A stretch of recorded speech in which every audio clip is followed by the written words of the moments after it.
Hi guys, welcome to a new weekly segment. I put the votes down to you guys if you wanted me to do this or not, and it was 80% do it, 20% don't. So here we are. We're going to be doing every Monday a weekly catch up on any new Canon news. Now, this being the first episode, there is going to be a little bit more in this one than there would be usually, because I'm going back a little bit further just to make sure I've got all the news I kind of want to get across. But then it will be the news from the week before all the way through. So on Monday, you'll get your full update on what's been going on. So let's get into the first news story. Okay, so the first one we're going to look at here is something from Canon Rumours that I had a look through, and a load of telephoto lenses have been patented by Canon, but they are all internal zoom, which would usually mean they're going to be at least of an L grade quality, a really nice lens like my 200-400 with a converter built in, that kind of design rather than the 100-400 sort of design. The first of these is a 180-600 f5 to 6.3, so a bit of a slower than an L lens would be, and there's no L. We've got the L in the title here, so it's going to be a slightly slower L lens, but you've got that 180-600 mm, which could be a fairly decent lens. You're going to obviously suffer having that 6.3. This would be nicer if it could have been more that f5 sort of region, f4 even, but being that 600 mm, not a lot of people make a really fast zoom 600 mm, so that's fairly understandable. So it looks like it could be quite a nice lens.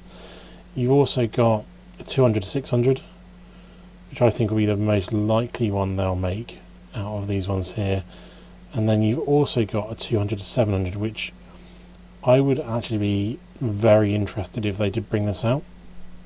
Goes to 7.1, so it's not the greatest aperture at the 700 mm, but to have an L lens that is 200-700 with no converter built in, it's just a naturally long lens, which overall length is only 344 millimeters there, so it's not a crazy big lens either, really, the grand scheme of things for what you're getting there.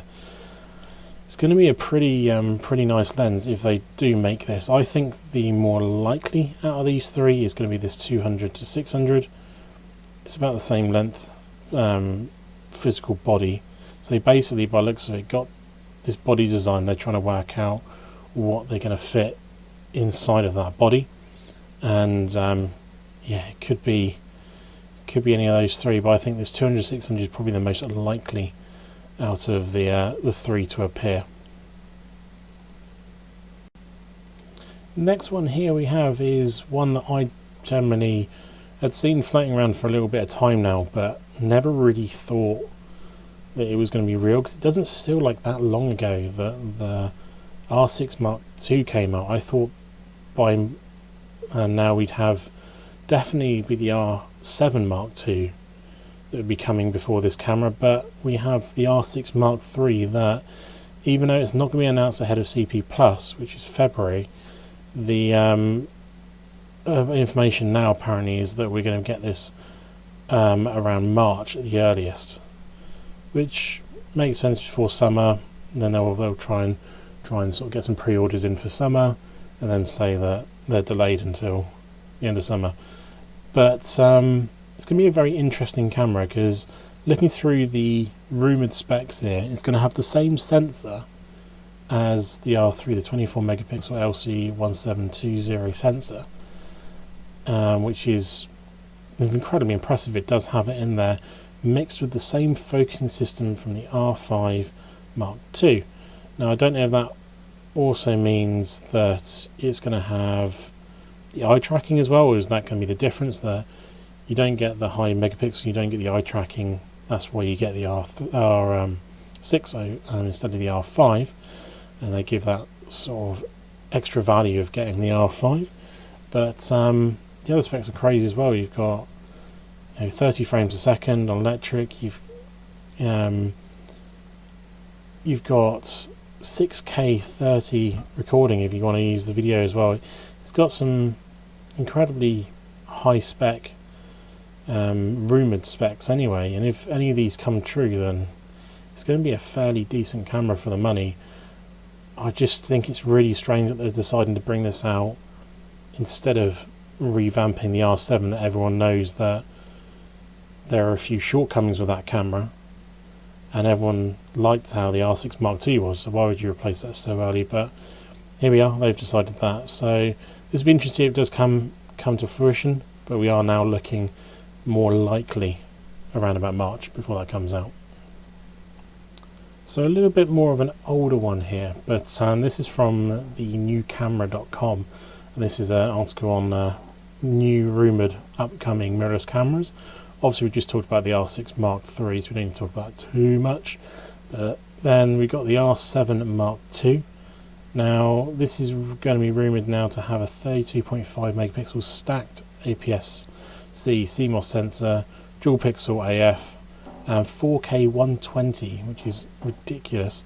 Can do 6K externally, 40 frames a second electronic, and it will still have the mechanical shutter, which I don't think is very believable. It will still have that.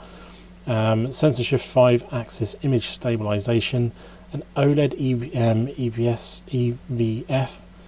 EVF, the very standard very touch LCD at the back, dual memory shots like it's got already with the same cards, and the multifunction hot shoe. Now this is rumoured for Q4 in 2025. I personally think this should come out before the R6 Mark III. They should switch those dates, but here we are.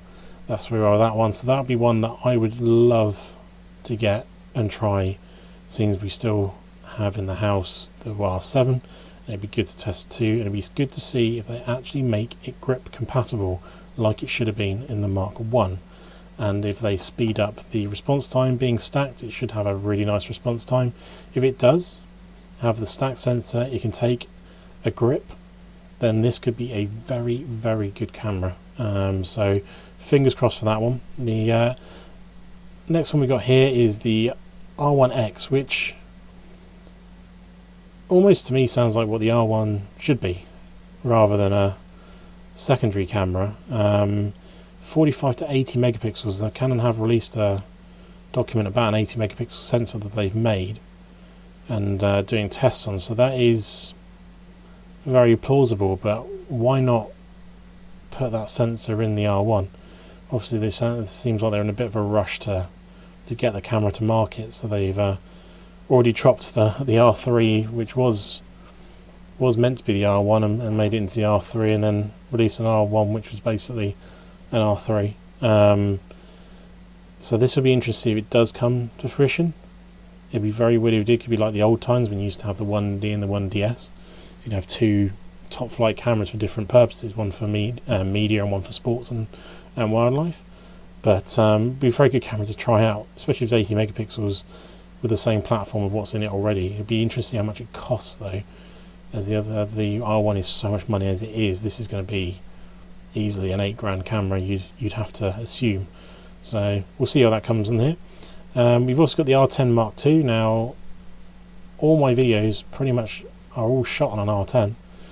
Obviously came out at the same time as the R7, so it is very likely obviously that if they're going to make an R7 Mark II, then why not make an R10 Mark II? And they could potentially launch at the same time like they did before, but this is going to have a 32.5 megapixel APS-C CMOS sensor, 4K 60, 15 frames per second mechanical shutter, the nice OLED EVF, the pretty much standard now, touchscreen LCD screen in the back, single SD slot which it's got now anyway, and 5-axis image stabilization. Now if this comes out, I will probably trade in my R10 to get it, because it has got slightly better video functions and would allow to have slightly better quality videos for you guys, and with that higher megapixels as well, would give you that on top.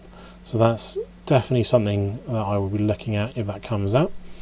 And finally, some sort of retro style camera. Obviously, a few of them Canon's rivals have released retro cameras. Most recently, Nikon have released their retro style, so it's very likely, by the sounds of it, Canon are going to do the same thing. Not something I'm interested about whatsoever. If you want to shoot film and make it look like film and all that sort of stuff, buy a film camera, shoot film, and actually use it properly. Final one we're going to look at here is a company called ShotKit.com has done a survey on what cameras photographers use. They surveyed 1,000 people, 28% were professional, 72% were amateurs. Now this is the short breakdown. There is a humongous essay on how they tested and everything like that, but what we're going to do is go through these bits here. So percentage of professionals that use mirrorless cameras is 63%, while professionals using DSLR is 36%, and the amount who use both at the same time is 1%. So not too many people are mixing and matching, they're either going one way or the other. The top three brands are 31% is Nikon, 28% Canon, 20% Sony. And out of those branding here, the most cameras they use is the Sony A7 III is 7%, the R6 5%, and the D750 from Nikon at 5% too, which is actually quite impressive to see that the DSLR is so high up on that chart. As for amateurs, 54% are using mirrorless, while 46% are still using DSLR. Top three brands: Canon 27%, Nikon 25%, and Sony at 16%, only just ahead of Fujifilm at 15% there, which is a bit of a shock. And what's more of a shocker is the cameras that they most use. Well, I'm not sure what amateurs they asked, but there's no amateurs I know that use this camera. But the Fujifilm X T3 was 4%, while the Sony A7 III is at 3%, and the Nikon D850 is also at 3%, which is very, very interesting. It's crazy to think that so many people are still using DSLR in the professional side. And here's a few more points here. Why do professionals use mirrorless cameras? The main points are smaller and lighter camera body, better autofocus, which is debatable depending on what conditions you're shooting in, and silent shooting. Get that 100% if you're a wildlife photographer. Why do professionals use DSLRs? Lens selection, switching to mirrorless is too expensive, and the DSLRs are more robust and have more durable body, which I will 100% agree with, even on the pro level mirrorless. Why do amateurs use mirrorless cameras? Small light, in-body stabilization, and they prefer to use an EVF, which is very useful, as you can kind of see what the image is going to look like pretty much through that viewfinder. And why do amateurs use DSLRs?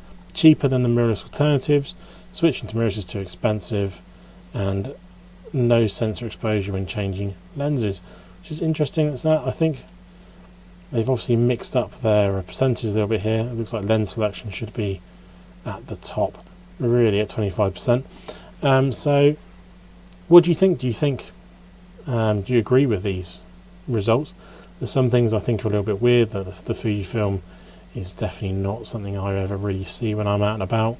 I definitely see a more percentage of sort of the Nikon Z6 or Canon R6, R7 rather than Sony A7 III that only just come out, or even D850s. I don't see very many of them around anymore at all. But let me know what you think in the comments down below.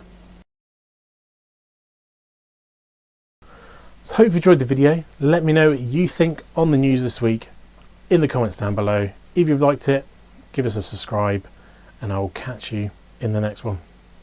Goodbye.